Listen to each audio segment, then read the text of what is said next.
day, but we have more safety rules. Take a look at your screens. I know all about this place. I shot my first movie. Nearly 30,000 square feet, we built some of cinematic history as large as Sex Inside 12, like the oceanfront of Singapore for Pirates of the Caribbean and World's End, the City of Gold for National Treasure Book of Sea.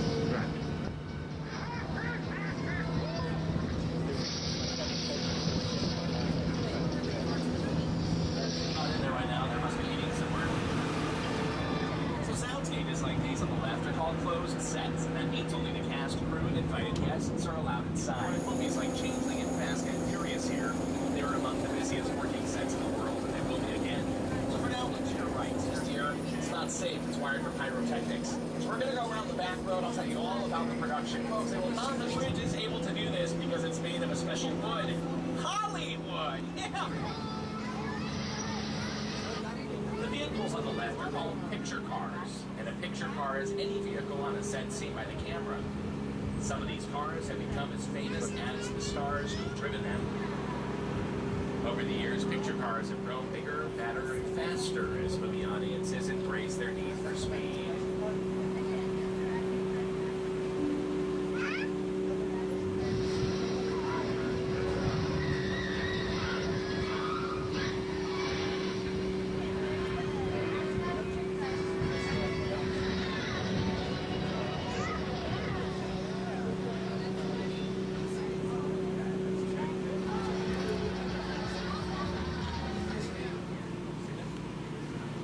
These last three cars are for movies that have been out more recently. Films like The Hitcher, starring Sean Bean, the Toyota from Land of the Lost with Danny McBride, Will Ferrell, and Anna Friel. The very last vehicle is a military vehicle from the film Doomsday with Bob Hoskins. Movie makers rely on the picture cars to really supercharge their films, and adding just the right vehicle can make or break a big Hollywood blockbuster, and that's especially true for car-centric movies. So just recently we released the fourth Fast and the Furious film. Speaking of fast cars, see how our effects come together. This department has been hard at work, dressing our Fast and the Furious picture cars here on the left for today's series of special effects test runs. I'm going to give you that test run right now. Here we go. Clear on the set. You can stand up while we're stopped if you like. Let's see the bullet hits. And go.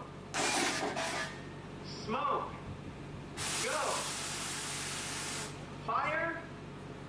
Go. Okay, we're clear for a full run through. All systems checked. This one's for real, guys, so watch out. And action.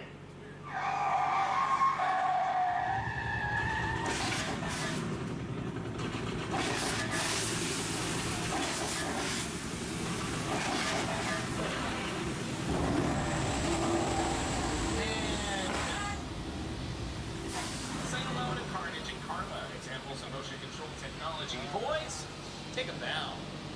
Hey, not bad. But you guys got any other moves? Of course you do.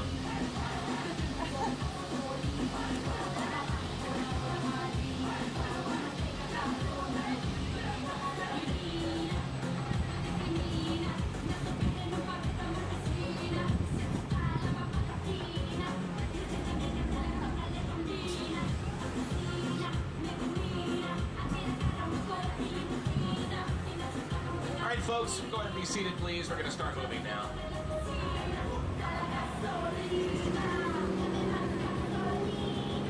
Well done, guys. Pretty cool, huh? Let's have a hand for Carnage Carla, the entire... The props and set pieces you see on both sides of the tram are from the Lost World and Jurassic Park 3. When Steven Spielberg started working for us back in the 1970s, one of his first jobs was to take a writer around on the studio tour. That writer was Jurassic Park author Michael Crichton, whose novel inspired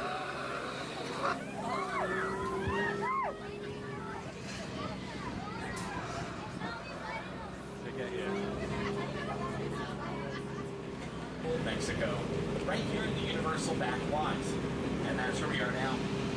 Ladies and gentlemen, this is all Mexico. It's been seen in TV shows like ER, The OC, Without a Trace, movies like Nacho Libre, Heartbreak Kid. Is forecast for the Universal Backlot. It's going to be set. Not like that. Oh no, there's a flash flood heading directly for the tram.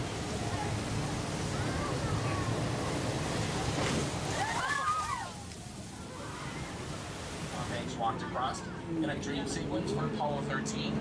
On the right, you'll see a park, which can, of course, be any park you need. Folks, we have a... Oh, Jan and the Headless, and no Europe. Well... Hey, part the waters!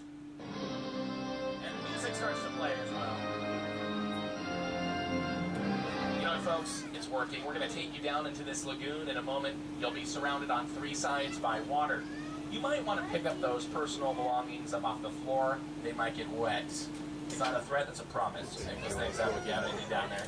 Also, please stay seated. Keep your hands and arms inside.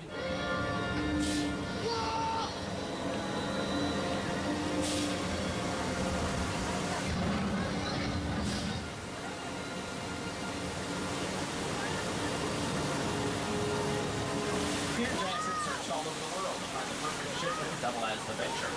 The art department added several period set pieces to transform the vessel into a 1930s freighter. Pretty great sea level view of it. The SS Venture and Schoolline were not engineered that way. You have to go to our frontline sound stages to shoot interiors. And all the different colors, different styles of architecture. But we do that to make it good. It's a small California trammer, even all the time, nothing to worry about. Alright, so give me the big one. Hang on. Ready, ready, call.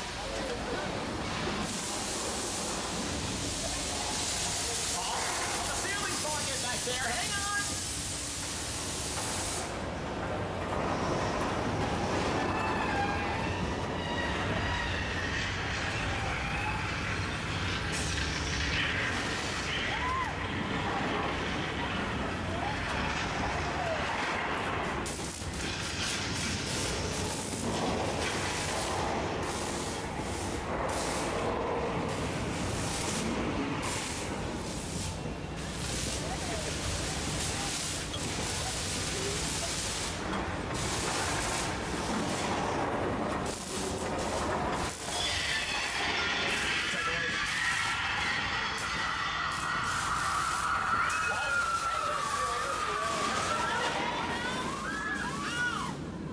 I've had worse. There's a lot of water coming down here. Get out of here. That's water, your favorite.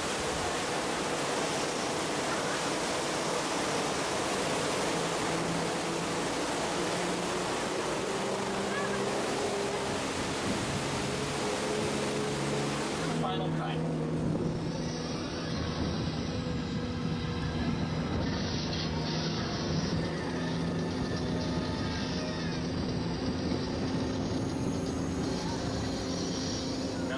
Chaotic set. We're now going to take you to a very peaceful place. It's called Amity.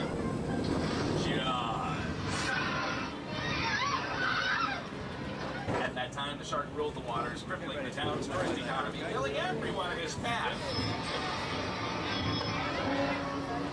Folks, it was 34 years ago. We finally caught the shark. There he is, just hanging there.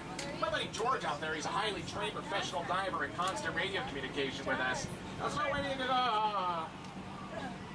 Shark out there. Oh, not again. Never liked him anyway. Folks, it's alright to go ahead and be seated. We have to get out of here. We're not supposed to be here anyway. We thought it was fine. I guess it was a little too soon. But keep an eye on the yellow barrel out there. It's some bait at the end of it. Whatever's out there will be forced to serve it when it takes the bait. It's taking the bait, it's taking the dock. Just hang on!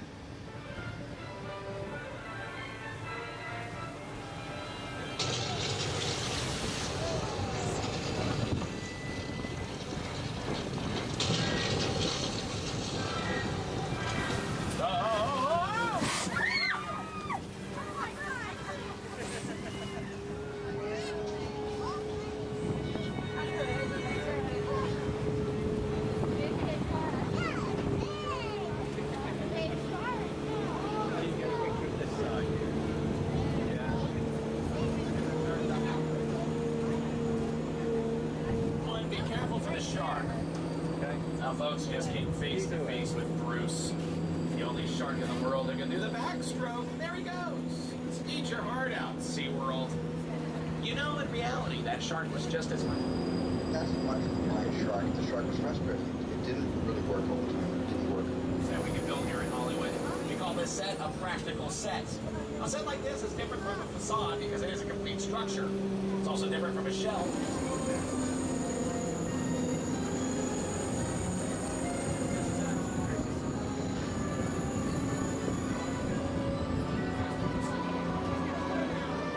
Gabrielle's home. Gabrielle, played by Eva Longoria Parker, Susan at Golden House. But remember, we've been using these homes for decades. Beyond that is 1313 Mockingbird Lane, home of the Munsters. I'm going to be starting to film here in the next couple of weeks. That's why they have to fix these houses to make them look as beautiful as possible for the new season of the show. And on the left is where Susan lives. Susan lives in the yellow and white house. Susan, played by Terry Hatcher. She lives next to Lynette, played by Felicity Huffman. Here on the right is where Brie Van de Kamp lives, Brie played by Marcia Cross. Before Desperate Housewives, that same home was the Hanson home from Providence. She lives next to Catherine Mayfair, played by Dana Delaney. Edie Print, played by Nicolette Sheridan. She lives at the end of the block.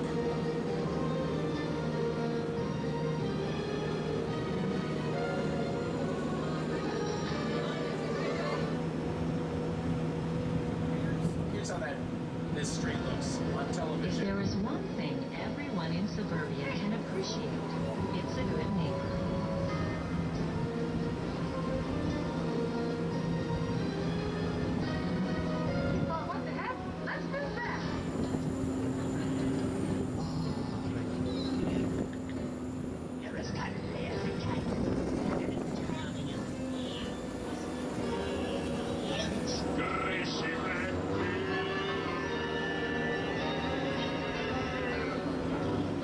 Film was shot on our line using 11 of our front lot sounds, a Psycho House.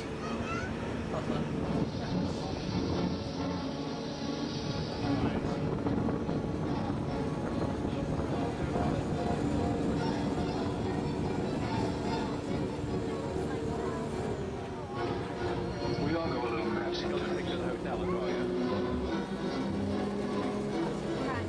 The crash site set from Steven Spielberg's War of the Worlds.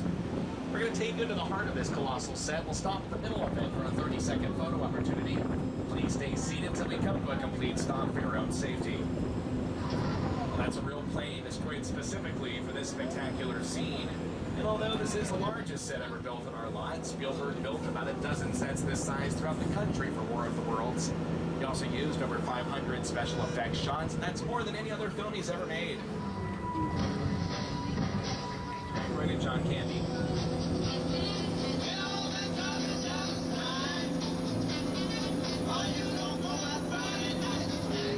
Skin, muscles, kidneys, intestines.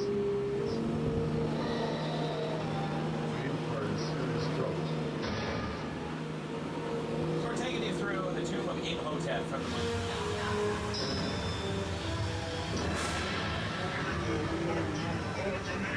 Okay, so that sounds like a curse.